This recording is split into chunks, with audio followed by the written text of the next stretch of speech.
The wind on Halden's Reach did not blow. It screamed. It came in from the empty flats in long, howling sheets, throwing sand against the metal walls of the little relay station until the whole building rang like a struck bell. Daniel Cole had lived with that sound for 6 years now, and most nights he did not even hear it anymore.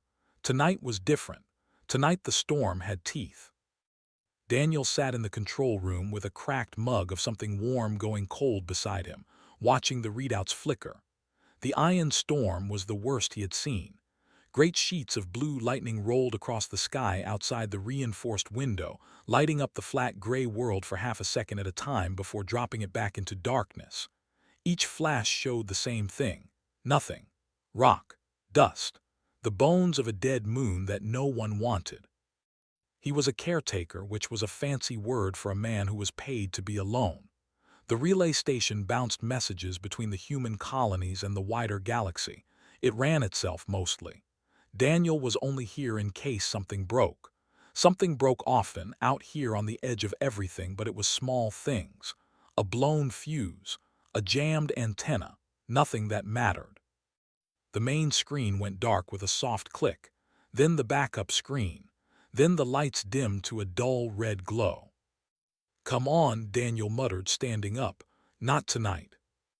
The storm had knocked out the long-range comms. He was cut off now, alone in the dark with a dying station and a howling wind. He was not scared. He had been through worse. He knew the drill. Wait for the storm to pass, run the reset, wait for the systems to crawl back to life. It would be a long night, but he had lived through many long nights. He was reaching for the emergency lantern when he heard it. At first he thought it was the wind. The wind on Halden's Reach could sound like almost anything. It could sound like voices. It could sound like machines. Some nights when he was very tired, it sounded like someone crying, and he had learned to ignore that because there was never anyone there. But this was not the wind. It came again, thin and high and sharp, cutting straight through the storm's roar. It was a cry. A real cry, the kind that came from something alive and something small and something in terrible pain. It rose and broke and rose again, and every part of Daniel's body went still and cold listening to it. He stood there for a long moment in the red gloom. Every rule he had ever been given told him to stay inside. The storm could kill a man in minutes out there. The lightning alone would cook him. And there was nothing on this moon.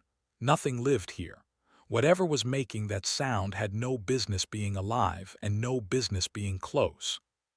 The cry came a third time, weaker now.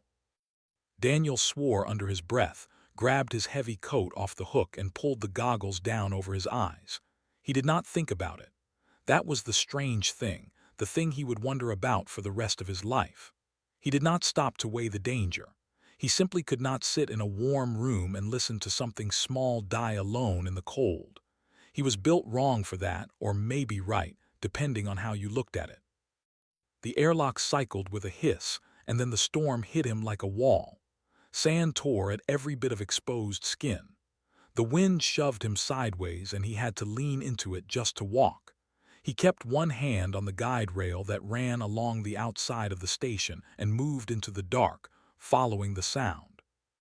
The lightning helped. Each flash showed him a little more. He pushed past the fuel tanks, past the old landing pad no ship had used in years, out toward the ridge where the flats dropped away. And there, in the next flash of blue, he saw it.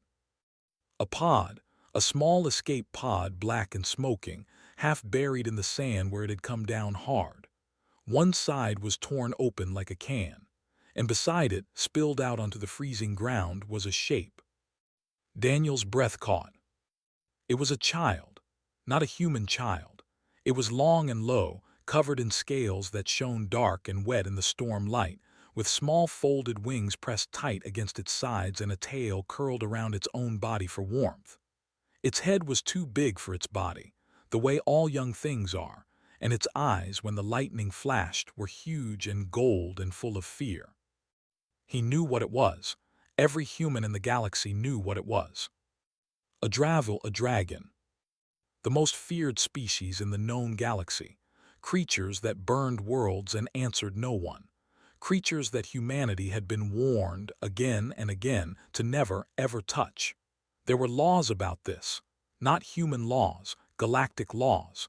To lay a hand on a dragon child was to invite the end of everything. The baby cried again, and the sound broke something in Daniel's chest. It was hurt. One of its small legs was bent wrong and there was dark blood on the sand. It was freezing. It was alone.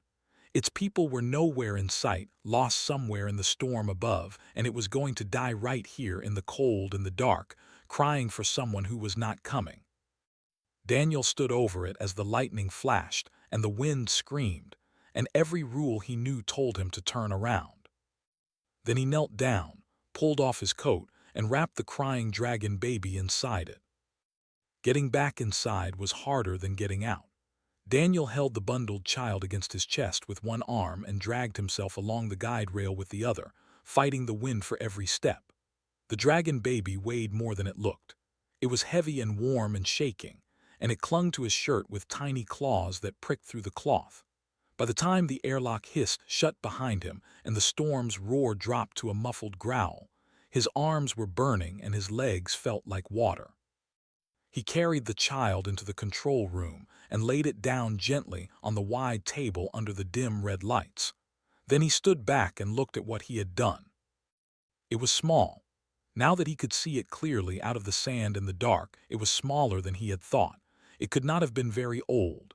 Its scales were still soft, more like thick leather than the stone-hard armor he had heard grown dragons wore. Its wings were folded tight, thin and delicate, the kind of thing that could tear. And its leg, the back one, was clearly broken. It lay at a wrong angle and the child would not stop making that thin, hurt sound. Daniel had never fixed anything alive before. He fixed antennas and fuses and cracked pipes.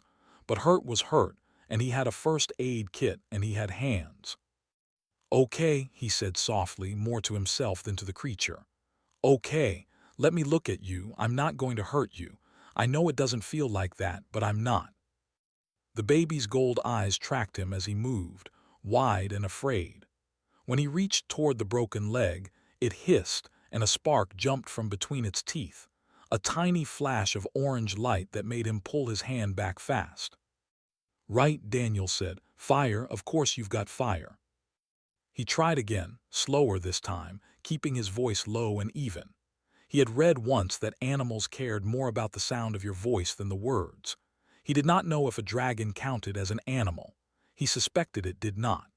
But it was all he had, so he kept talking, a steady stream of quiet nonsense, while he carefully straightened the little leg and bound it with a splint made from a ruler and some medical tape. The child screamed when he set the bone. The sound tore through the small room, but it did not bite him and it did not burn him, and when it was done, the leg was straight, and the screaming faded back into that low, tired crying. There was blood on its side too, a long scrape from the crash. Daniel cleaned it as gently as he could.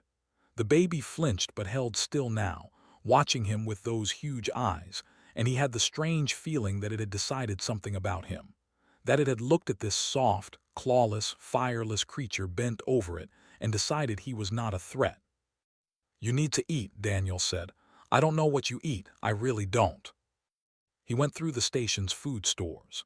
He had ration bars and dried protein, and a few tins of real meat he had been saving. He did not know if a dragon child could eat human food. He warmed some of the meat in a little water until it was soft, and he offered it on his fingers, and after a long, wary moment the baby ate. It ate fast then, gulping down everything he gave it, and Daniel felt a small, stupid flush of pride, as if he had done something clever. But eating did not stop the crying.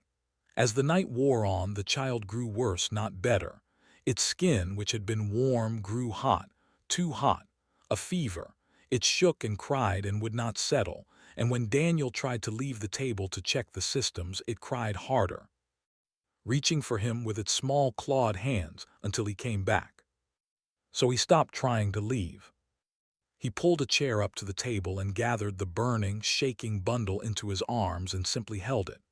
It was too hot and too heavy, and it dug its claws into him, but he held it anyway, rocking a little the way you rock any hurt young thing, and he talked. He did not know what else to do, so he talked, and after a while, without meaning to, he began to sing. He had not sung in years, not since before. The song came out rough and cracked, an old slow tune his own mother had sung to him when he was small and sick, back on a green world a long way from here. He barely remembered the words. He filled the gaps with humming, but the shape of it was there, the low rise and fall of it, and something in that shape reached the frightened creature in his arms.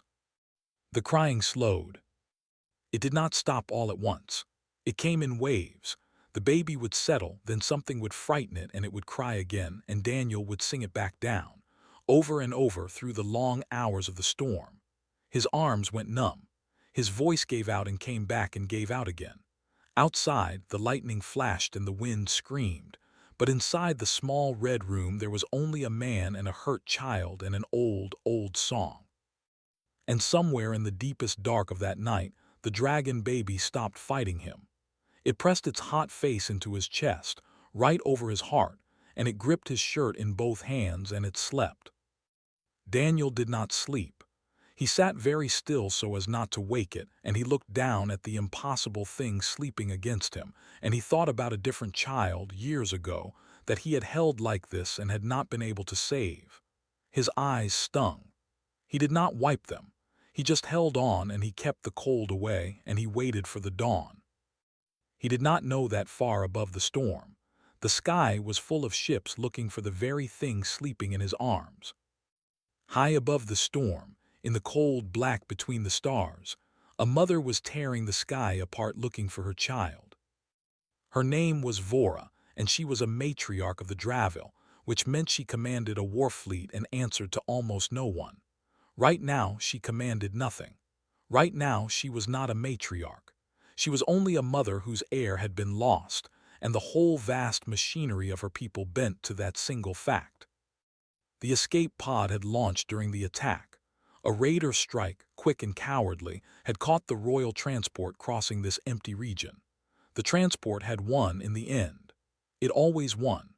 But in the chaos, an automatic system had ejected the young heir's pod to keep the child safe, and the pod had gone down through the storm to the dead moon below, and the tracking signal had died with the lightning. For a full night, Vora's fleet had searched. They swept the moon with every instrument they had, and the storm threw all of it back in their faces. They found the crash site at last, in the gray hour before dawn, when the storm finally began to break. They found the pod, torn open and empty.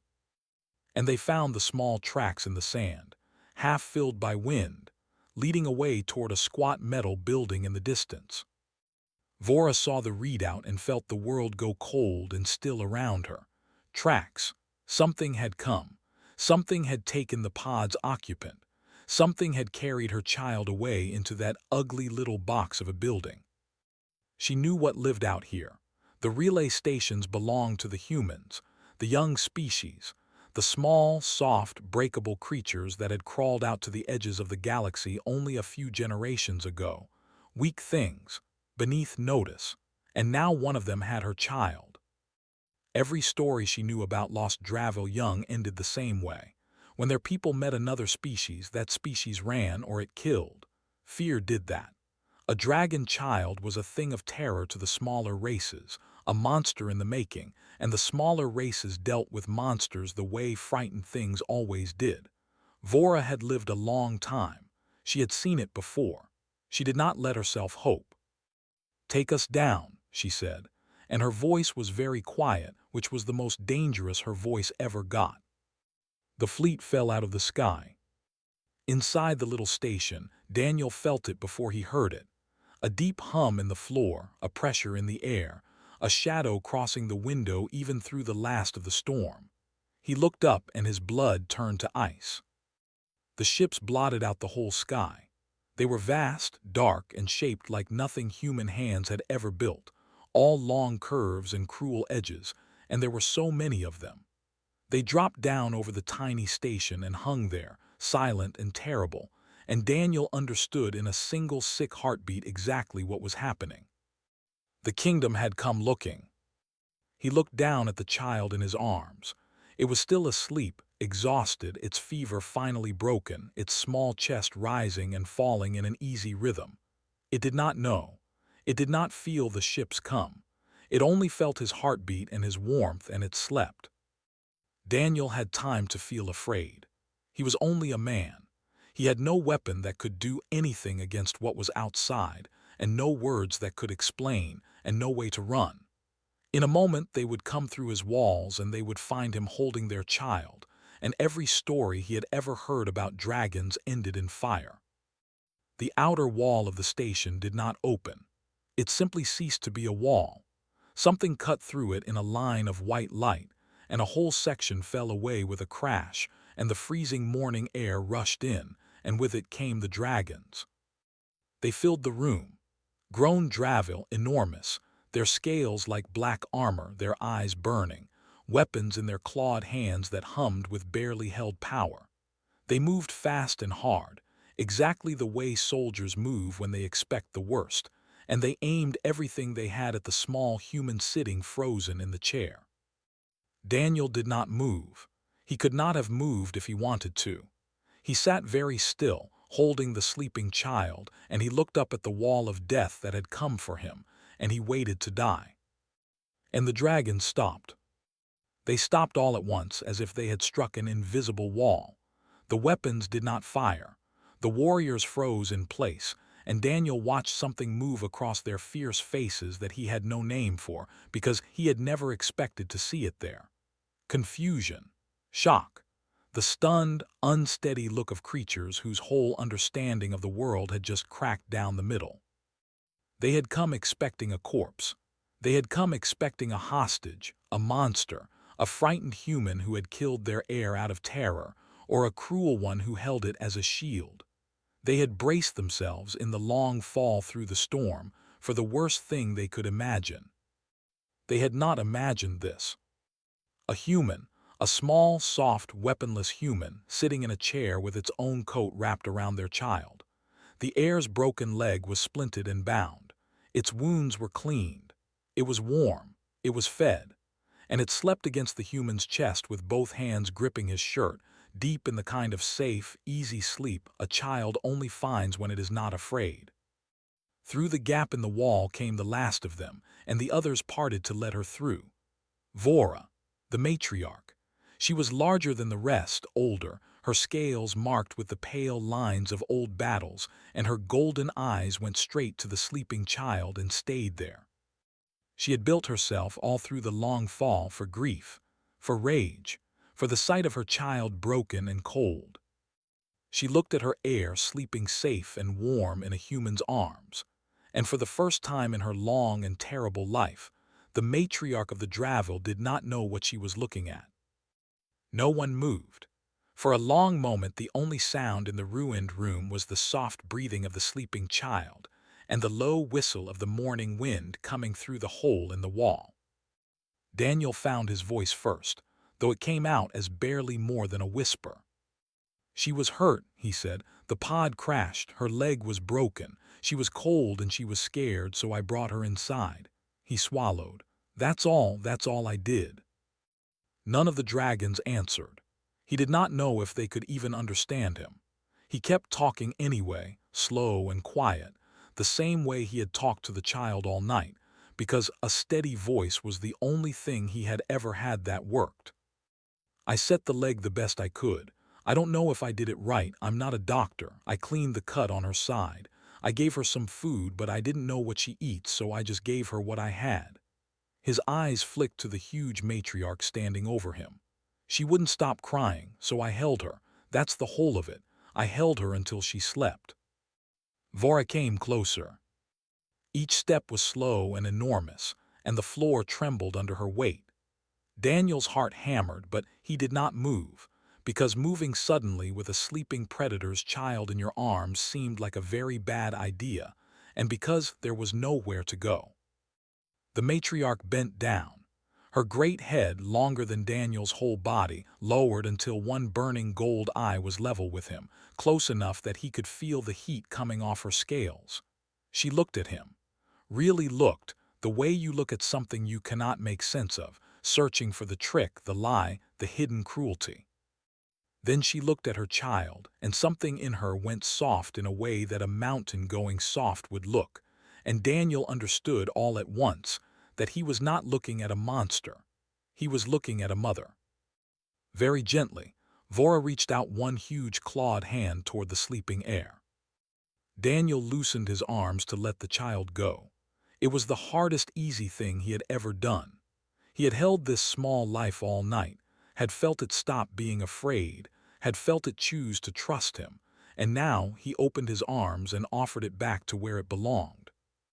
The child woke. It blinked its gold eyes, still half in sleep, and it saw the huge shape above it, and for one moment its whole small body lit up with joy.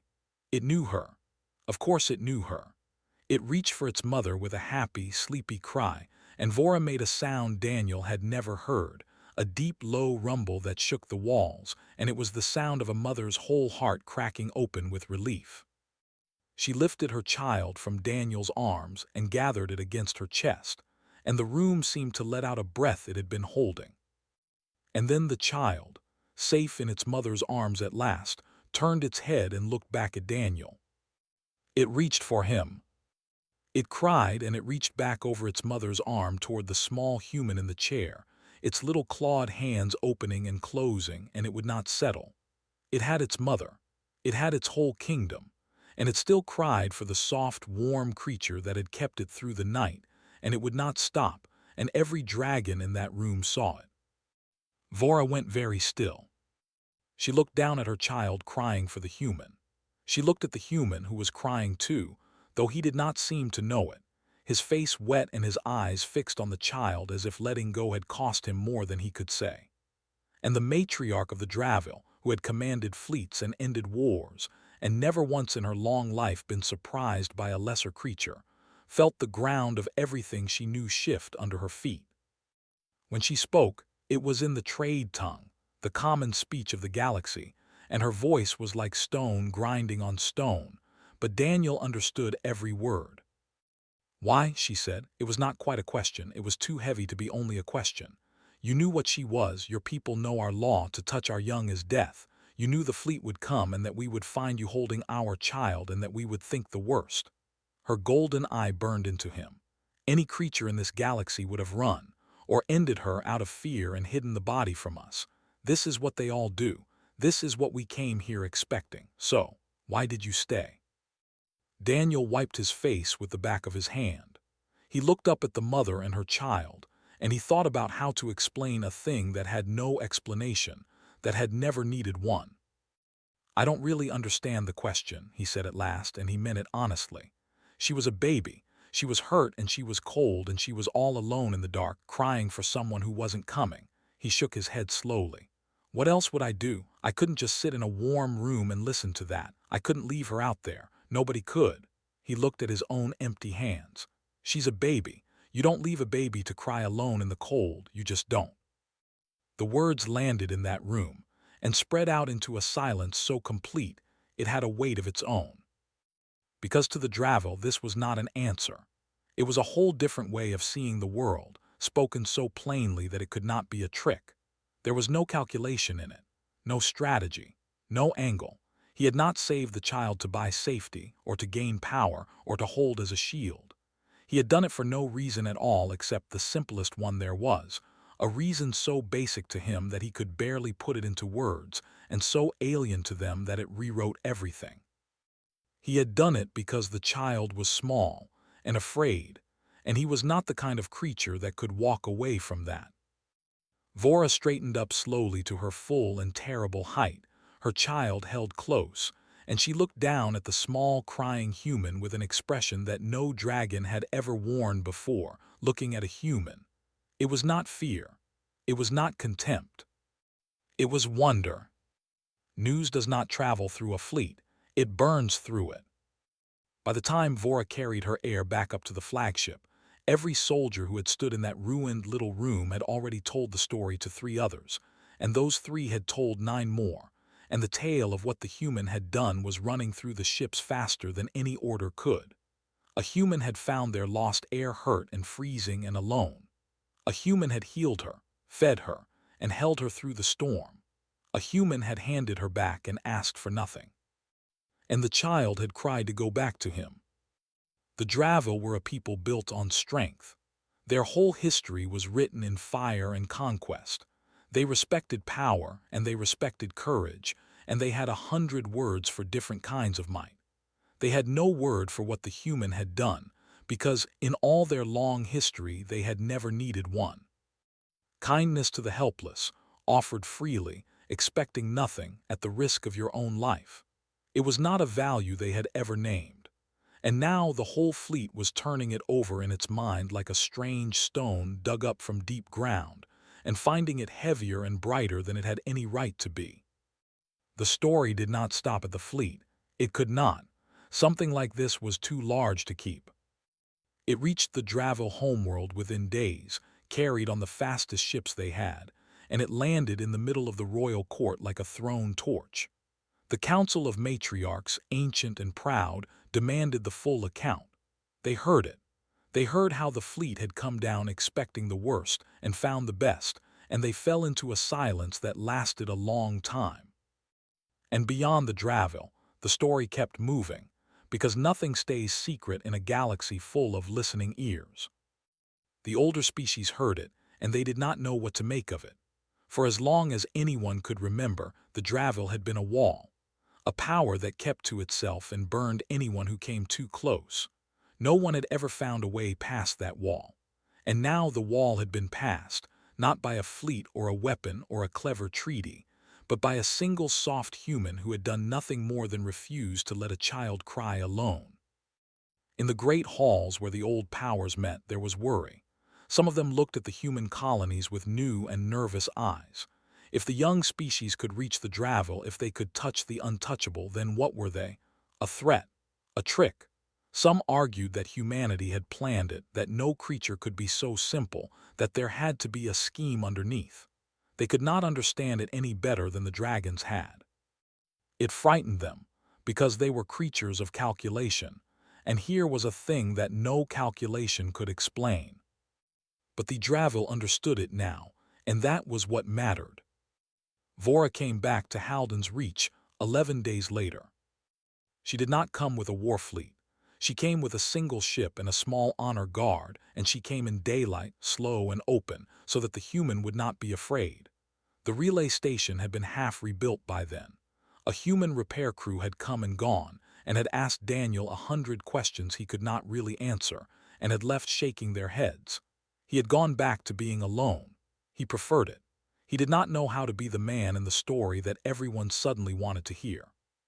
When the dragon ship came down, Daniel walked out to meet it, because hiding seemed both useless and rude. Vora stepped down onto the gray ground, and she was smaller than the ships that had once filled his sky, but she was still the largest living thing he had ever stood next to. And in the curl of one great arm, peering out at the world with bright gold eyes, was the child. The air saw Daniel and made a sound of pure delight, and struggled and squirmed until Vora set her down, and then the small dragon ran to him on her healed leg, only a little clumsy, and threw herself against his legs and made a happy rumbling noise and would not let go. Daniel knelt down and let her climb half into his arms, and he laughed, and his eyes stung, and he did not care who saw. "She remembers me," he said, wondering. "She will remember you always," said Vora, "so will we all." The matriarch lowered herself to the ground so that her great head was near his, and she spoke to him not as a queen to a lesser thing, but as one person to another. "My people have argued for 11 days, she said, about what you are, about what your kind is. We came to your world believing you were small and soft and beneath our notice." She paused. "We were right that you are small. We were right that you are soft. We were wrong about what those things mean." She reached out one huge claw, very gently, and touched him once on the shoulder, a thing Daniel would later learn no human had ever received. "Among my people," Vora said, "the highest honor is given to the warrior who shields the helpless with their own body in battle. There is no higher name. We did not think an outsider could ever earn it. We were wrong about that too. Her golden eyes held his. You are kin who kept the cold away. You held our child when the whole galaxy would have run. You are ours now, and we are yours, and no fire of ours will ever touch your people while the memory of this night lives, and it will live forever. Daniel did not know what to say to that. It was too big. He looked down at the small dragon happily gnawing on his sleeve, and he said the only true thing he had. I just didn't want her to be scared, he said. I know, said Vora. That is why it means everything. 3 years can change a galaxy, if the right thing happens at the start of them. The alliance between the humans and the Dravo was not built in a day, and it was not built by kings and councils, though they signed the papers and made the speeches. It was built on a single night on a dead moon, and everyone knew it. The dragons had opened their skis to the young species not because of trade or fear or clever bargaining, but because of one man in a chair with a coat wrapped around a frightened child. When the old powers of the galaxy asked the Dravo why they trusted the humans, the dragons always gave the same answer, and it was always the same story. Humanity changed too. For all their short history, they had been the small ones, the new ones, the weak ones at the edge of everything, and they had believed it themselves. Now the most feared people in the galaxy called them kin. It made the older species treat them with a wary new respect. But the thing that changed most was quieter than that. Humans had spent a long time being told that their softness was a weakness. Now they had proof, written across the whole sky, that it was the strongest thing any of them had ever had. Daniel Cole missed all of it, mostly on purpose. They had offered him things, medals, a home on any world he liked, a seat at tables where the fate of species was decided. He had turned it all down gently because he did not know how to be a great man and did not want to learn. He only knew how to be a caretaker, so they let him go on being one.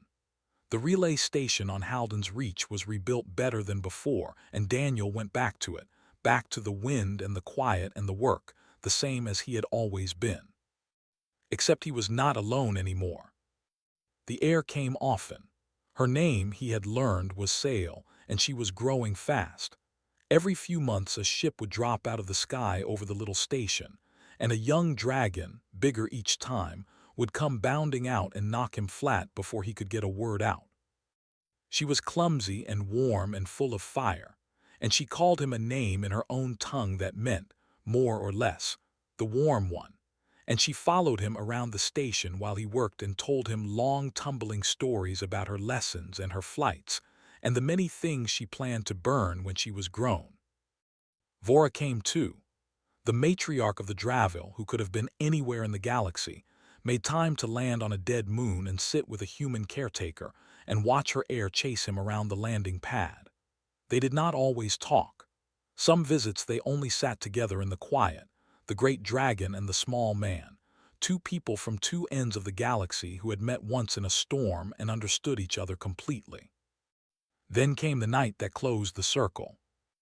It was a bad storm, one of the worst in years, the kind that comes in howling off the flats and throws sand against the walls until the whole building rings like a bell. The comms went down. The lights dropped to a dull red glow. Daniel sat in the control room with a cold mug beside him and listened to the wind scream, and it was so much like that first night that the memory of it ached in his chest. But this time, when the systems died and the dark closed in, he was not alone. Sail was visiting. She was half-grown now, too big to knock him over anymore, though she still tried. She had been sleeping curled in the corner of the control room, taking up half of it, and when the storm woke her and she felt him tense at the memory of that first terrible night, she got up and came to him. She did not say anything. She was past the age of needing to. She simply folded her long body down around his chair, wrapped her warm bulk against the cold, and rested her great head across his knees so that he could reach out and lay his hand on her scales. Her warmth filled the little room and pushed the chill back. The storm screamed outside, and the lightning flashed blue across the window. And inside the small red space there was a man and a dragon, and the deep quiet of two creatures who did not need to be afraid. Daniel rested his hand on the young dragon's head, the way he had rested it on a crying baby 3 years before, and he felt the whole long circle of it settle into place. He had gone out into a storm once on the worst night of his life because he could not sit in a warm room and listen to something small and frightened cry alone in the dark. He had not done it for reward. He had not done it to change the galaxy.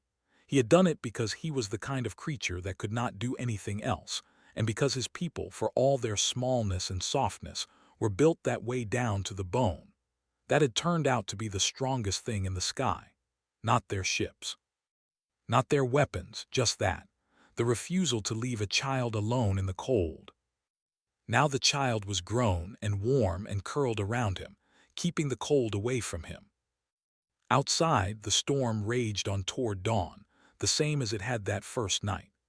Daniel closed his eyes and leaned back and let the warmth of the dragon fill the dark, and he was not afraid, and he was not alone, and somewhere far above, the kingdom that had once come looking kept a quiet watch over the small moon, and the small man who had taught them what strength really was. He had held a crying dragon baby until dawn. And the kingdom had come looking, and it had found something it had never expected in all its long and burning history, and it had never, ever left.